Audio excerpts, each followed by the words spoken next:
Hello dear students. जैसे कि अभी हमारा विलयन चैप्टर चल रहा है और उसके अंदर हमने कल पढ़ा था विलयन की सांद्रता ज्ञात करने की विधियां। तो मैं आपको 4 विधि पढ़ा चुकी हूँ। तो आज है आपकी 5वीं विधि, विलयन की नॉर्मलता। ठीक है, तो विलयन की नॉर्मलता को इंग्लिश में कहा जाता है नॉर्मेलिटी ऑफ सॉल्यूशन। डेफिनेशन देखिए क्या कहती है। 1 लीटर विलयन में विलय के ग्राम तुल्यांकों की संख्या को विलयन की नॉर्मलता कहते हैं। देखिए यहाँ पर जो विलयन की क्वांटिटी है वो फिक्स कर दी गई है, कितनी है, 1 लीटर। तो 1 लीटर विलयन के अंदर मैंने विलय के कितने ग्राम तुल्यांक लिए है वो आपका क्या बन जाता है, विलयन की नॉर्मलता। ठीक है, तो यहाँ पर इसके डेफिनेशन के अकॉर्डिंग विलयन की नॉर्मलता का जो सूत्र है वो है विलय के ग्राम तुल्यांकों की संख्या बटा विलयन का आयतन। किस में लेना है, आपको लीटर में लेना है। अब बात आ जाती है कि विलय के जो ग्राम तुल्यांकों की संख्या निकालते हैं वो कैसे निकालते हैं। तो जो ग्राम तुल्यांक का फॉर्मूला होता है वो है आपका, जिसमें पदार्थ का ग्राम तुल्यांक निकालना चाहते हैं तो उसका क्या ले लेंगे, भार बटा, अब आ जाता है उसका तुल्यांकी भार। यहाँ दोनों ही चीज अलग है। ये आपका ग्राम तुल्यांकों की संख्या है, ये एक नंबर है, लेकिन ये संख्या कैसे निकाली जाती है, आपकी भार बटा तुल्यांकी भार से। अब ये जो तुल्यांकी भार है ये कैसे निकाला जाएगा। तो तुल्यांकी भार निकालने के लिए आपके यहाँ पे 3 फॉर्मूले दिए गए हैं। पदार्थों को 3 कैटेगरी में डिवाइड किया जाता है, या तो एसिड है, या वो बेस है, या फिर वो आपका सॉल्ट है।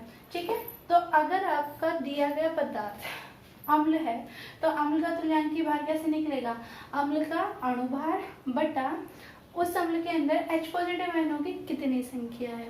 इसी तरीके से क्षार का तुल्यांकी भार कैसे निकलेगा कि क्षार का अणुभार बटा OH आयनों की संख्या। ठीक है, और अगर हमारा दिया गया विलयन के अंदर दिया गया पदार्थ आपका लवण है तो लवण का तुल्यांकी भार कैसे निकलता है, लवण का मोलर द्रव्यमान बटा धनायन, उस लवण के अंदर क्या होगा, धनायन होगा, तो धनायन पर कितना चार्ज है, यानी कि धनायन पर आवेश की संख्या। ठीक है, तो इस तरीके से अगर मुझे नॉर्मलता निकालनी है तो देन मुझे पहले तो तुल्यांकी भार निकालना आना चाहिए। ठीक, तुल्यांकी भार अगर निकालना आता है आपको, देन आपको क्या निकालना चाहिए, ग्राम तुल्यांक। ठीक है, ग्राम तुल्यांक का ये फॉर्मूला हो गया आपका। जब आप ग्राम तुल्यांक निकाल देते हो फिर आप इसकी वैल्यू डायरेक्टली कहाँ पुट कर लेंगे, नॉर्मलता के फॉर्मूले में, और आपकी क्या निकल के आ जाएगी, विलयन की नॉर्मलता। एक बात और ध्यान देनी है यहाँ पर कि किसी एक पर्टिकुलर विलयन की नॉर्मलता फिक्स कभी नहीं हो सकती, क्योंकि नॉर्मलता टेम्परेचर के अकॉर्डिंग क्या होती रहती है, चेंज होती रहती है। ठीक है, तो ये आप नोट कर लीजिएगा कि ताप के अनुसार विलयन की नॉर्मलता बदलती रहती है। ठीक है, तो चलिए बच्चों विलयन की नॉर्मलता को एक एग्जांपल के थ्रू समझते हैं। एग्जांपल क्या है, देखिए 2 लीटर विलयन में 4 ग्राम NaOH उपस्थित है। आपको क्या बताना है, विलयन की नॉर्मलता। क्वेश्चन ध्यान से पढ़िए जरा। 2 लीटर विलयन के अंदर, विलयन फिक्स है कितना है, 2 लीटर, उसके अंदर NaOH है कितना, 4 ग्राम। तो ये कम क्वांटिटी है और ये ज्यादा, ये इसके अंदर विलय हो चुका है तो ये क्या है, आपका विलय है। ठीक है, तो विलय पदार्थ क्या है आपका NaOH, और वो कितना घुला हुआ है, 2 लीटर के अंदर 4 ग्राम घुला हुआ है। ठीक, तो आपको इस विलयन की क्या बतानी है, नॉर्मलता बतानी है। तो जैसे कि अभी अभी हमने देखा कि नॉर्मलता निकालने के लिए सबसे पहले मुझे क्या निकालना पड़ेगा, तुल्यांकी भार निकालना पड़ेगा। ठीक है, तो यहाँ पे आपका जो विलय है, विलय कौन है आपका, NaOH। ठीक है, की मात्रा या का भार कितना है, 4 ग्राम है। आपको क्या निकालना है, अभी तुल्यांकी भार निकालना है। तो आपका NaOH का तुल्यांकी भार, तुल्यांकी भार कितना आ जाएगा, क्या बताया था मैंने फॉर्मूला, अभी बोलो, NaOH का क्या आ जाएगा, अणुभार बटा आपका OH नेगेटिव आयनों की संख्या।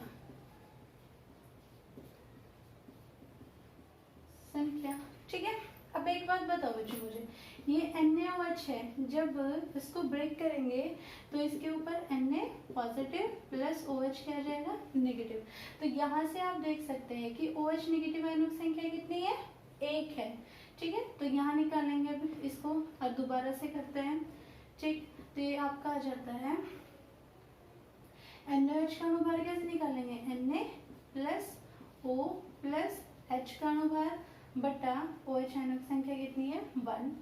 तो कितना आ जाएगा आपका, Na का कितना होता है 23 प्लस O का कितना होता है 16 और H का कितना होता है 1। तो कितना हो जाएगा आपका 1। टोटल सबको ऐड कर लेंगे तो 23 में 16 ऐड करेंगे 20 और 39 और ये 1 हो जाएगा तो कितना आ जाएगा बेटा 40। ठीक है, तो 40/1 क्या निकल गया NaOH का तुल्यांकी भार कितना आया है 40 आ गया। आप इसको क्या लिख सकते हो 40 भी लिख सकते हो। अब आपको क्या निकालना है, ग्राम तुल्यांकों की संख्या निकालनी है। ठीक है, तो ग्राम तुल्यांकों की संख्या, ठीक, संख्या निकालनी है। तो इसका फॉर्मूला क्या था बेटा, भार बटा तुल्यांकी भार, ये था भार बटा तुल्यांकी भार।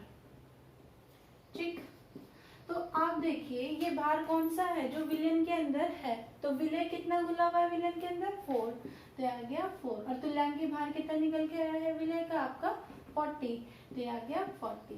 तो ग्राम तुल्यांकों की संख्या कितनी आ गई 1/10, यानी कि 4 1 जा 4 और 4 10 जा 40। अब आपको निकालनी है विलयन की नॉर्मलता, विलयन की नॉर्मलता। ठीक, तो विलयन की जो नॉर्मलता है वो अब क्या आ जाएगा फॉर्मूला, विलय के ग्राम तुल्यांक की संख्या, ग्राम तुल्यांक की संख्या बटा कितना हो जाएगा बेटा विलयन का आयतन, विलयन का आयतन। ठीक है, किस में लेना है आपको आयतन, लीटर में लेना है। तो यहाँ देखिएगा जरा, विलय के ग्राम तुल्यांकों की संख्या कितनी निकल के आई है 1/10, ये लिख दिया मैंने 1/10। और विलयन का आयतन कितना गिवन है क्वेश्चन के अंदर 2 लीटर, लीटर में ऑलरेडी है, कन्वर्ट करने की नीड भी नहीं है, तो कितना आ गया 2। ठीक है, तो जब आप इसको, ये 1 हो गया, ये यहाँ जाएगा और ये यहाँ, तो कितना आ जाएगा 1/20। ठीक, 1/20 का क्या मतलब है 0.05।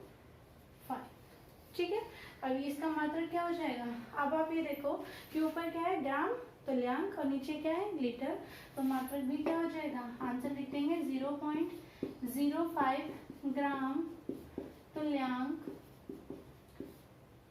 बटा लीटर। ठीक है, तो इस तरीके से आपका विलयन की क्या निकल के आ जाएगी नॉर्मलता। एक बार फिर से देख लेते हैं कि जब आपको न्यूमेरिकल में क्या बोला जाए, विलयन की नॉर्मलता निकालने को बोला जाए, तो सबसे पहले आपको देखना है कि विलयन के अंदर विलय पदार्थ क्या है, उस विलय पदार्थ का पहले क्या निकाल लेंगे तुल्यांकी भार। अब मैंने ये फॉर्मूला क्यों लगाया क्योंकि आपका जो विलय पदार्थ है वो एक क्षार है, और क्षार के लिए तुल्यांकी भार का फॉर्मूला था अणुभार बटा OH आयनों की संख्या। तो जब आप तुल्यांकी भार निकाल लो विलय का, देन आपको क्या निकालना है ग्राम तुल्यांकों की संख्या, उसका फॉर्मूला है भार बटा तुल्यांकी भार। क्वेश्चन के अंदर आपको विलय का भार दिया गया होगा तो वो रख लेंगे। ठीक है, तुल्यांकों की संख्या आ जाएगी, देन आपको क्या निकालनी है विलयन की नॉर्मलता। अब ये जो वैल्यू आई इसको यहाँ रख देंगे, विलयन के ग्राम तुल्यांकों की संख्या, ग्राम तुल्यांकों की संख्या यहाँ रख देंगे और विलयन का आयतन नीचे, दोनों को डिवाइड करके क्या निकल के आ जाएगा आपका विलयन की नॉर्मलता। ठीक है, अब नॉर्मलता से रिलेटेड अगर आपको कोई भी डाउट है आप मुझे कमेंट करके जरूर बताइएगा, मैं कोशिश करूंगी आपके सारे डाउट क्लियर करने की।